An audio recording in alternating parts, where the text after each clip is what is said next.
Hey everyone, welcome back to On Purpose. Today, I want to start with something that may sound simple, but I think it explains why so many of us feel stuck in seasons of life we know we've outgrown. Here's the thing. Most people don't struggle with starting over. They struggle with letting go. We think the hard part is beginning again, taking a risk, stepping into a new chapter. But more often than not, the real hardship comes from having to release the chapter that came before it. Think about it. Most of us already know when something in our life isn't working. We know when a relationship has become more draining than enjoyable. We know when a job no longer fulfills us. We know when we've lost excitement in a path we once thought we wanted. The challenge isn't usually recognizing that something needs to change. The problem is that every time we get close to moving forward, attachment pulls us backward. We're attached to the years we've already invested, the identity we've already built, the story we've been telling ourselves, and the future we once imagined so clearly that it almost feels impossible to move away from. We are attached to what we hoped our current situation would become. And that can be even harder to release because you're not grieving what happened. You're grieving what you thought would happen. This is why starting over can feel so confusing. On the outside, people might look at your life and say, just leave, just quit, just move, just try something new. But inside, it feels much more complicated because letting go is rarely just about changing a circumstance. It's about changing the story you had about your life. And that story may be more central to your identity than you've realized. So today, I want to talk about the psychology of letting go and how to start over in your life, even when it might feel impossible. We're going to look at why your brain holds on to things you've already outgrown, how to let go of an identity that no longer fits, how to know when a risk is actually worth taking, and how to begin a new chapter the right way. By the end of this episode, I want you to see that letting go is not failure, weakness, or a sign of giving up. Instead, sometimes letting go is the bravest form of growth. Let's start with why we hold on to things we've already outgrown. One of the biggest mistakes we make is assuming that if something is hard to leave, it must still be right for us. We think difficulty to move on is evidence we shouldn't. We think emotional attachment to something is proof it's a part of us. But the pain of loss doesn't always mean something is still meant for you. Psychologists help explain this through something called loss aversion. Loss aversion is a cognitive bias where the emotional impact of a loss feels roughly twice as intense as the joy of an equivalent gain. This explains why people strongly prefer avoiding losses even if it means missing out on other gains, and it heavily influences decision-making under risk. In other words, when applied to real life, you simply aren't able to comprehend the awaiting joy on the other side of giving something up. This is why your brain may resist a decision even when that decision would make your life better. Your brain is not always asking, how will this help me? Sometimes it's asking, what am I about to lose? And when the answer is familiarity, comfort, approval, status, predictability, or a version of yourself that feels safe, your brain naturally becomes protective. It would rather keep you in a familiar place than lead you into an unfamiliar possibility. That's why people stay in relationships long after the connection has disappeared. That's why people stay in careers that drain them, because they don't know who they would be without the title. That's why people keep chasing goals they no longer want, because abandoning the dream feels like admitting failure. We tell ourselves we're being loyal, committed, or responsible, but sometimes we're simply afraid to lose the story we have already spent so much time building. This connects to another idea in psychology called the sunk cost fallacy. The sunk cost fallacy is when we continue investing in something because we have already invested so much, even when continuing may no longer make sense. You see this in small ways, like reading the rest of a book you don't enjoy because you already read the first 40 pages, or eating a meal you're no longer hungry for because you already paid for it. or staying at a concert long after you're tired because it was the hard to get tickets.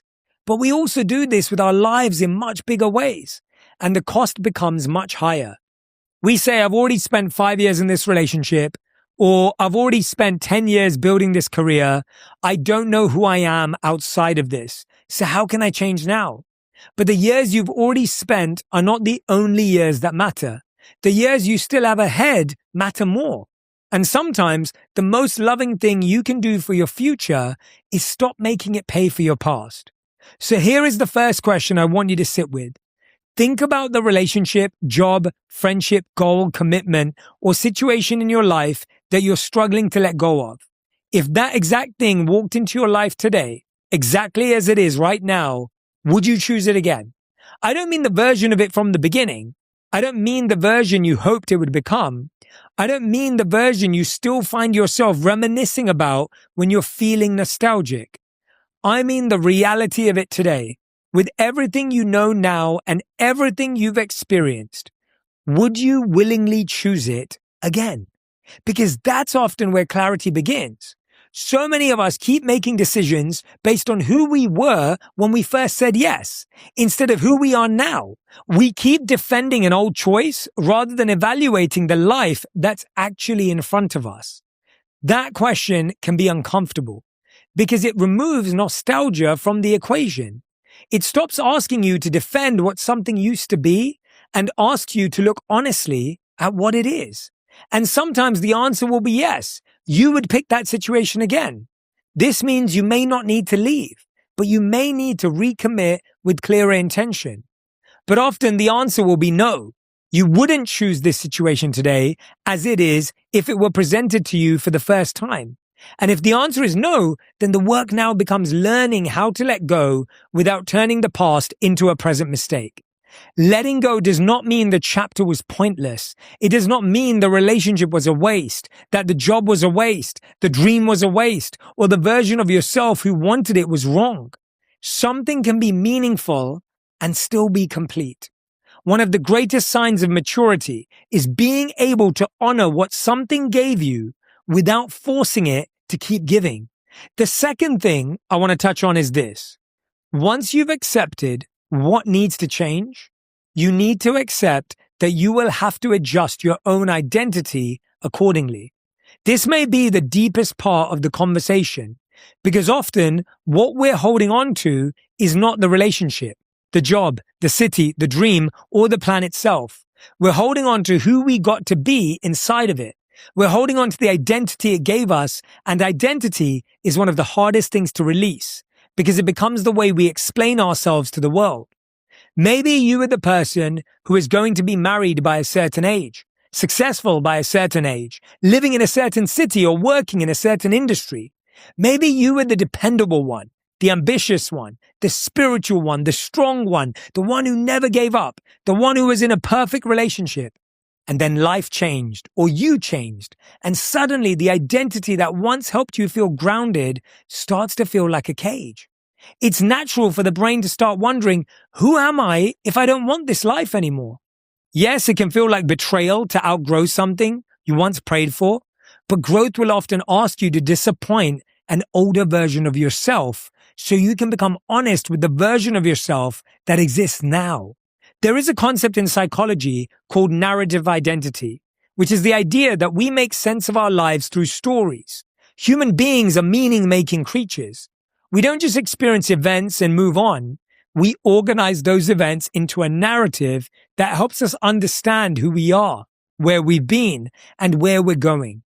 Without even realizing it, all of us are carrying around a story about ourselves. Maybe your story is, I'm the person who had to work twice as hard as everyone else. Maybe it's, I'm the person who always puts family first. Maybe it's, I'm the ambitious one, or I'm the independent one. These stories are incredibly useful because they create a sense of continuity. They help us feel grounded. They help us answer the question, who am I? But over time, the story that once helped us understand ourselves can start limiting us. Because once you've repeated a story enough times, it stops feeling like a story and starts feeling like an obligation. That is why changing your identity can feel so uncomfortable. It is not just that you are changing your schedule, your relationship status, your address, or your job. You are changing the explanation of who you are. You are changing the sentence you've been using to introduce yourself, to define yourself, and sometimes to protect yourself. Suddenly, you're left with a space between identities. This is the gap between who you were and who you are becoming, and it can feel frightening because nothing is fully formed yet. But the absence of an old identity does not mean the absence of self. It means you're in the process of becoming more authentic. We often think identity is something we find once and keep forever. But identity is meant to evolve. The version of you who wanted something 5 years ago may have been completely sincere, but sincerity does not require permanence. You can honor what you wanted then and still choose differently now. So the practice here is not to ask, who am I without this, in a frightened way. The practice is to ask, what part of me is ready to step forward now? That question moves you from loss into curiosity. It allows you to start treating change as evidence that you're alive, that you're growing, learning, and becoming more aware. For anyone listening who feels terrified of changing, I want to offer you this. Sometimes the bravest thing you can do is admit that the person you're becoming wants something different than the person you used to be. That's not a failure of commitment. That's the natural result of living, learning, and growing. Many of us secretly believe there is one correct version of our lives, one right career, one right relationship, one right city, one right timeline, one right path. And because we believe that, every ending feels catastrophic. If the relationship ends, then maybe I missed my chance. If the career doesn't work out, maybe I've fallen behind. If I change direction now, maybe I'm walking away from the life I was supposed to have.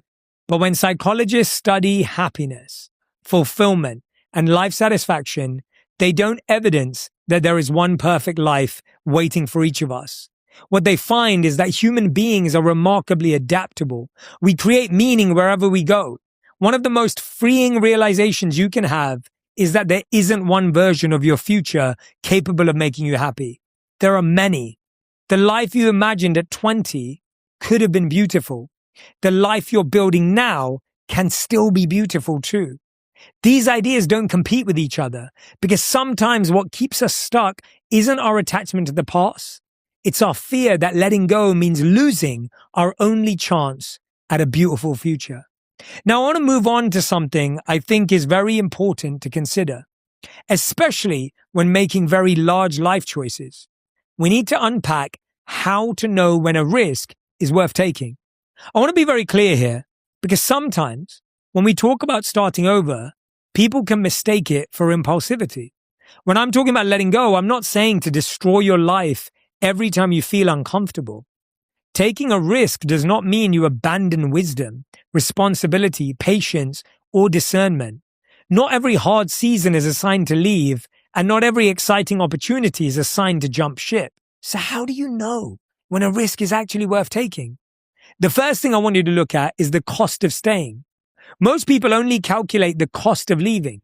They think about what they might lose, what might go wrong, who might judge them, how much money it might cost, or how uncertain the future might be. But they rarely calculate what staying is already costing them. Staying may be costing you confidence. It may be costing you energy, creativity, health, peace, self-respect, or time you will never get back. Staying may be teaching you to ignore your own instincts. Staying may be making you feel smaller, more resentful, or more disconnected from the person you want to become. And sometimes, when you really calculate the cost of staying, you realize that the safe option is not actually safe. Research on regret gives us something powerful here. Studies have found that in the short term, people often regret actions more intensely because the consequences are immediate and visible. But over the long term, people tend to regret inactions more deeply because the mind keeps returning to the life that might have been. The change you made may sting for a moment, but the change you never tried can haunt you for years. Simply put, a risk is worth considering when the downside is survivable, the upside is meaningful, and the lesson would still be valuable even if it didn't work out. If the worst case scenario is painful but recoverable, and the best case scenario could expand your life in a way that deeply matters to you, then that can be a risk worth exploring. And if staying exactly where you are is